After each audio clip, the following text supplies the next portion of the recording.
Are you ready for an uncomfortable truth? The money you see in your bank account is not really there, not in the way you think, not under your control. You believe it's your money. But the real question is, who actually controls it? Imagine this. Tomorrow morning, you walk into your bank. You calmly ask for all your money in cash. Not a transfer, not a card swipe, cash. The bank doesn't panic. It smiles. And then it says, "We can't do that today." This isn't a movie scene. This is how the system works. And that's why this matters right now. Because inflation is rising, debt is everywhere, and money is quietly losing its power. While most people don't notice. Let's slow down and unpack this. When you deposit money into a bank, you think it's being stored, protected, waiting for you. It isn't. The bank takes that money and lends it out, not once, not twice, but many times over. If you deposit $1,000, the bank can legally create several $1,000s more in loans, using your deposit as the base. This isn't fraud, it's policy. It's called credit creation. Banks don't just move money, they create it. And here's the quiet twist. The money you deposited is now someone else's loan, someone else's house, someone else's business. And what you have, a promise, a number on a screen.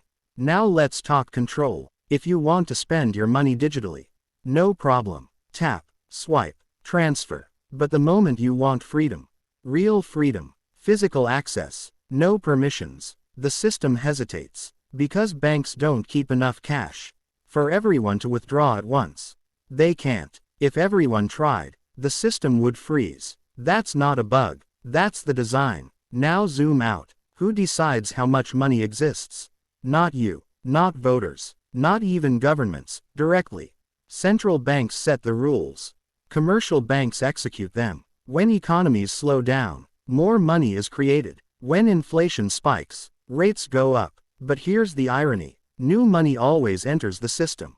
Through banks, financial markets, and debt, which means those closest to the system get access first. Assets rise. Stocks climb. Real estate inflates. Wages, they arrive late, if they arrive at all. So the public hears, money is neutral. Banks are safe. This is stability. But the underlying reality is different. The system rewards access, not effort. It rewards proximity to capital, not productivity. And over time, this changes everything. Savings lose value. Debt becomes normal. Ownership becomes harder. Not because people fail, but because the structure demands it. And here's the part nobody likes to say out loud. Your money works harder for the system than it works for you. So the next time you check your balance, ask yourself a different question. If this money isn't fully under my control, then whose system am I really living inside?